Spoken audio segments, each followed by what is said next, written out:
Hello அஸ்ஸலாமு அலைக்கும் to everyone. எல்லோரும் எப்படி இருக்கீங்க? நான் நல்லா இருக்கேன். இன்றைக்கி வீட்டில் இருந்து ஸ்ரீலங்காவிலேருந்து கருவாடு வந்துச்சு. ட்ரை ஃபிஷ்ஷுன்னு சொல்லுவாங்க. கருவாடு வந்துச்சு. இங்கே பாருங்கள், என் அம்மா எப்படி அதை பேக் பண்ணி அனுப்பியிருக்காங்கன்னு. அந்த கருவாட்டை அப்படி ரிமூவ் பண்ணி அதில் இருக்கிற முள் எல்லாத்தையும் வேறே எடுத்து அதை செப்பரேட்டாக பார்சல் பண்ணி எனக்கு ஈஸியாக ஈக்கிறதுக்கு ஈஸியாக யூஸ் பண்ணக்கூடிய மாதிரி அனுப்பியிருக்காங்க. உம்மா தானா. ஸோ அந்த கருவாடு ரொம்ப நல்லா இருந்துச்சு. அந்த முள்ளெல்லாம் ரிமூவ் பண்ணியிருந்ததால் சரியான சாஃப்டாக நல்லா சதப்பிடிப்பான ஒரு கருவாடாக இருந்துச்சு. கருவாடை வதக்குவோன்னு யோசித்தேன். அப்போ ஏன் உங்களுக்கும் ஷேர் பண்ணிக்கொள்ளலாம், அவங்க எல்லாரோடையும் ஷேர் பண்ணிக்கொள்ளலான்னு தான் இந்த வீடியோ. ஓகே, இப்போ நான் கருவாடை ஃபஸ்ட்டுக்கு சின்ன சின்னதாக வெட்டி எடுக்க போகிறேன். இப்படி ஒரு பழைய எனக்கு நான் யூஸ் பண்ணுறதா ஃபிஷ் கட் பண்ணுறதுக்கு, அப்படி பிலாலான ஃபுட் ஐட்டம் எல்லாம் கட் பண்ணுறதுக்கு நான் இந்த போர்டை தான் யூஸ் பண்ணுவேன். நார்மலாக எல்லாருக்கும் தெரியும், இந்த பிலாலான திங்ஸ்ட ஸ்மெல் ரொம்ப நேரம் போகாது.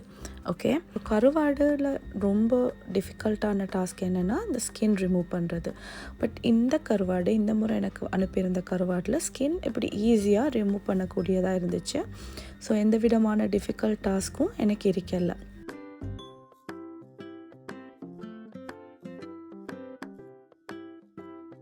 ஆனால் சில கருவாட்டில் ரொம்ப கஷ்டமாக இருக்கும் அந்த ஸ்கின்னை ரிமூவ் பண்ணுறதுக்கு.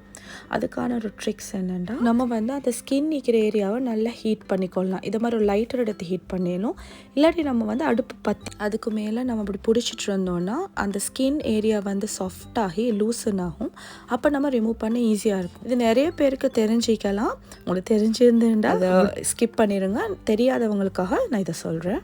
இப்போ பார்த்தீங்கன்னா அந்த ஸ்கின் ஈஸியாக ரிமூவ் ஆகிட்டு பேச்சுலர்ஸ் இல்லாட்டி ஃபர்ஸ்ட் குக் பண்ண ட்ரை பண்ணுறவங்களுக்கு இந்த ட்ரிக் ஹெல்ப்ஃபுல்லாக இருக்கும்னு நினைக்கிறேன். இப்போ நான் கருவாட்டை எனக்கு தேவையான அளவு கட் பண்ணிக்கொள்ள போகிறேன். அந்த கட் பண்ண கருவாட்டை ஒரு கப்பில் ஒரு பவுலில் தண்ணி எடுத்து அந்த தண்ணியில் தான் போட்டு வைக்க போகிறேன். சில கருவாடு சரியான சோல்ட்டியாக இருக்கும், சரியான உப்பு தன்மையாக இருக்கும். அப்போ நம்ம அதை நம்ம குக் பண்ண வரைக்கும் தண்ணியில் போட்டு வச்சோன்னா அதில் இருக்கிற சோல்ட்டினஸ், அதில் இருக்கிற உப்பு தன்மை தானாக எடுப்பற்றும்.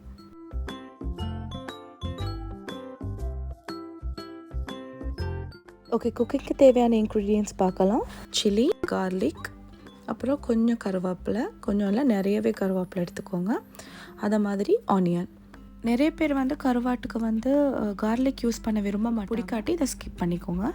இது எல்லாத்தையும் எடுத்து நான் தேவையான மாதிரி வெட்டி எடுத்துக்க போகிறேன். ஒனியனை நல்லா ஸ்லைஸாக வெட்டி எடுத்துக்கோங்க, சாப் பண்ண வேணாம். அதை மாதிரி சில்லியை நடுவால் கீறி எடுத்துக்கோங்க.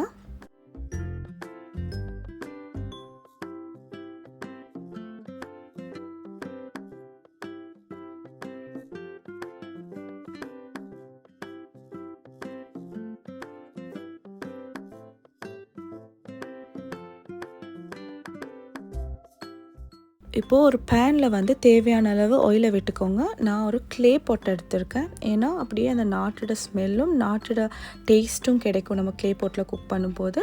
அந்த எண்ணெய் நல்லா கொதித்து வரும்போது அதுக்கு நம்ம கொஞ்சம் வெந்தயம், அப்புறம் கொஞ்சம் ஒரு துண்டு புளி, உங்களுக்கு வேணும்னா கொரக்கா போட்டு கூட செஞ்சு கொள்ளலாம். அப்புறம் நிறைய கருவேப்பிலை. நான் உங்ககிட்ட ஆல்ரெடி சொன்னேன் நிறைய கருவேப்பிலை எடுக்கணும்னு. அதில் ஒரு போர்ஷன் இப்போ நான் போட்டிருக்கேன். அந்த கருவேப்பிலோட ஸ்மெல் வரும்போது நம்ம ஆல்ரெடி வெட்டி வச்சுக்கிற கருவாட்டையும் அதில் ஆட் பண்ணி அதை நல்லா மிக்ஸ் பண்ணிவிட்டு நம்ம ஸ்லைஸ் பண்ணி வச்சுக்கிற சில்லியையும் அதில் ஆட் பண்ணி நம்ம அதை மூடி விட்டுறலாம். நல்லா மிக்ஸ் பண்ணிவிட்டு மூடி விட்டுருங்க. இந்த டைமில் நம்ம ஆனியன் போடவே கூடாது. நார்மலாக நம்ம எப்போயுமே குக் பண்ணும்போது ஆனியனை போட்டப்புறம் எண்ணெயில் அதுக்கு மேலே சால்ட் கொஞ்சம் தூவி விடுவோம். ஆனியன் நல்லா குக் ஆகும் சால்ட் போட்டாண்டு. இப்போ இங்கேயும் அதே ட்ரிக் தான். இப்போ பாருங்கள் அதில் எப்படி தண்ணி விட்டுருக்குண்டு. இப்போ அந்த தண்ணி விட்டால் அந்த தண்ணியில் சால்ட் தன்மை, உப்பு தன்மை இருக்கும். ஏன்னா அவங்க எல்லாருக்கும் தெரியும் கருவாடு உப்பு தன்மையானது. இப்போ நம்ம கரெக்டாக ஆனியனை ஆட் பண்ணோன்னா அதில் இருக்கிற சால்ட்டி வாட்டரில் ஆனியன் நல்லா குக் ஆகும். இப்போ நல்லா பெரட்டி விட்டுட்டு மூடி விட்டுருங்க.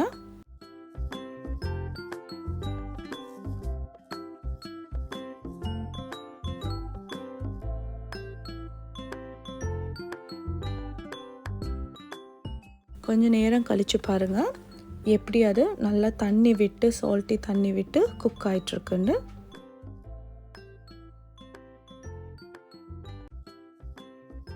அந்த தண்ணி நல்லா வற்றி வர டைமில் கொஞ்சம் மஞ்சத்தூள் அப்புறம் சில்லி ஃப்ளேக்ஸும் ஆட் பண்ணி நல்லா மிக்ஸ் பண்ணிகிட்டே இருங்க. க்ளோஸ் பண்ண வேணாம். இந்த டைமில் நல்லா மிக்ஸ் பண்ணினோடனே இப்போ பாருங்கள் நல்லா ஃப்ரை ஆகி தண்ணி எல்லாம் ட்ரை ஆகி நமக்கு தேவையான பர்ஃபெக்ட் கருவாட்டு வதக்கல் ரெடி. நீங்கள் இன்னும் எங்களோட சேனலை சப்ஸ்கிரைப் பண்ணாமல் இருந்தால் சப்ஸ்கிரைப் பண்ணிக்கோங்க. உங்கள் ஃப்ரெண்ட்ஸோடையும் ஷேர் பண்ணிக்கோங்க. ஏன்னா உங்கள் சப்போர்ட் தான் எங்களோட motivation. Let's together explore and capture the moments. Thank you.